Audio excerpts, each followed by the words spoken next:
When my father and mother-in-law, Frank and Mona, were expecting their first child, like many expectant parents, they were a bit nervous. They wanted to do everything just right.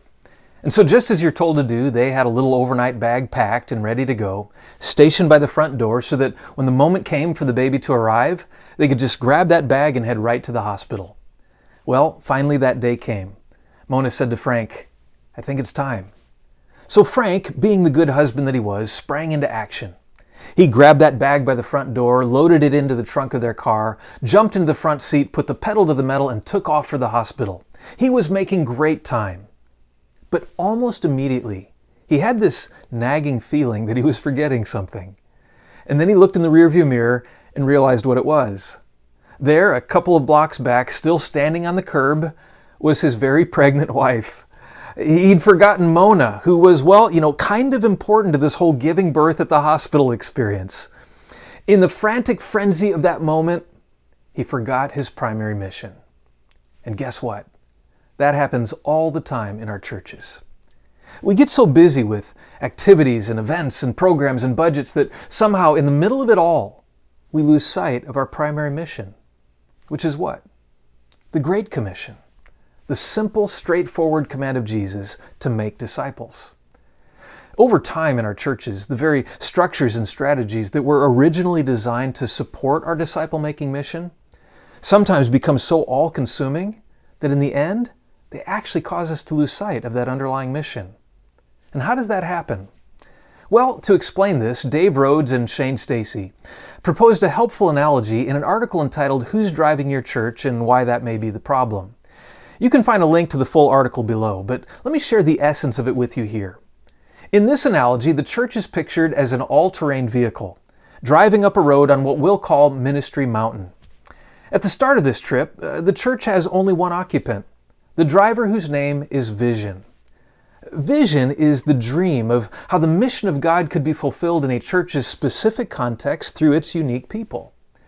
During the pre-launch phase of a church, when a group of believers gather in a living room, their hearts burdened and burning with a holy fire, praying and dreaming about what God could accomplish through them in their community, all the church has is vision. But as vision starts driving up Ministry Mountain, it can't get very far on its own. So it pulls over and picks up someone to function as the co-pilot.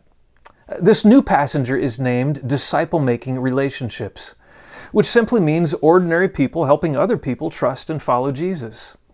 It's about unbelievers coming to faith in Christ and growing in Him through the influence of God's people in the context of everyday ordinary relationships. Picking up disciple-making represents a church's launch phase. When the church's vision becomes more than a dream, that dream is now actually becoming reality, with real people becoming followers of Jesus and helping others do the same. But as the car continues up Ministry Mountain, the church eventually reaches a size where it becomes difficult to accommodate the growing number of people. And so they begin to feel the need to organize their relational time together. So Vision pulls over and picks up another passenger. Programs, which refers to the organized activities in the life of the church. The church has now entered the organizing phase, in which it begins to develop structures and rhythms to help support the disciple-making relationships of its people. Now, up to this point, the church already had some organized activities, in the sense that there was a regular date, time, and place for people to gather in both larger and smaller groups. But now those programs, which were meant to support disciple-making, become more logistically complex. And often the number of options and activities increases. There are now a wide variety of groups and classes, gender-specific ministries, care ministries, retreats, and of course, most of all, programs for children and youth. Now, when programs gets into the car, which seat it takes is absolutely critical. The best seat for programs is in the back seat, behind disciple-making relationships in a supportive role. But more often than not, programs calls shotgun and hops in the front passenger seat as disciple-making relationships graciously moves to the back seat. Vision is still driving, but programs is now navigating. Programs begins demanding a greater and greater investment of time and energy, and so the focus gradually shifts away from fostering disciple-making relationships to running and managing programs. For the first time, vision success is defined by program success rather than disciple-making success. In many churches, disciple-making can move to the back seat so quietly that no one notices it's happening. But it has a big impact on what the church becomes. And when leaders look back later, invariably they come to regret it. You see, when disciple-making moves behind programs, people keep coming to Christ and growing in Him, but it doesn't happen the way it did before. Before there were programs, disciple-making relationships happened in people's everyday lives and in everyday places. But now that programs sits in the front seat, disciple-making forgets how to function without programs. Programs often work to place disciple-making into slots on the church calendar. Worship gets a slot on the weekend, community gets 90 minutes on Thursdays in a home group, and the mission gets a couple of weeks in the summer. You now have to go to church to make disciples. You aren't being the church by making disciples wherever you are. In addition, when disciple-making relationships are dependent on programs rather than experienced as a way of life, the role of disciple-making and leadership development changes. It gets reduced to creating volunteers and providing the workforce that programs now can't do without. Nevertheless, disciple-making is still functioning and vision is still driving, so the car keeps going and the church keeps growing. And to enable it to continue to grow, vision pulls the car over again and picks up one more passenger: management. Management is about the systems of administration required to keep a complex organization running. Things like governance, human resources, and financial controls. The kind of flexible systems that both support the vision and provide some healthy accountability. With these necessary systems in place, the church now enters the expansion phase, enabling it to extend its community impact through expanded facilities, multiple worship services, and innovative outreach. With management supporting vision from the back seat, the car now crests Ministry Mountain. The church has arrived, so to speak. It is a real, established entity with expansive reach. It may not be the fulfillment of the exact dream that Vision started with, but it's certainly cause for celebration because, after all, it took a lot of work to get here.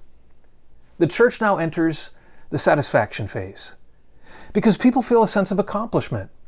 After so much labor, they want to enjoy the new building, the multi-site model, the new ministries, and the popularity that comes with them. In the meantime, though, quietly and probably without being noticed, Vision pulls the car over again. Vision is exhausted. It's been driving the car for years to this destination, and it's given all it can. For the first time, Vision gets out of the driver's seat and crawls into the back seat to take a nap. And in Vision's place, management is all too happy to step up and take the wheel. This moment marks another fundamental change in the church. For the first time, the church's primary thrust is to manage what it has, not to pursue what it might become. It's already begun to decline, even if the numbers are all going up. Few people notice that the car is now coasting down Ministry Mountain because, by all appearances, the church is still moving. But the clear, compelling, catalytic vision of who the church is, what it's called to do, and where God is taking it, has moved to the back seat. And if Vision is there long enough, it will get out completely at the next rest stop. After a while, when disciple-making sees Vision sleeping, disciple-making starts getting sleepy and decides to take a nap too. Without Vision leading the church, relational disciple-making dries up. The church no longer runs on people coming to faith in Christ and growing in Him, even though it still uses disciple-making language and has the Great Commission etched on its wall.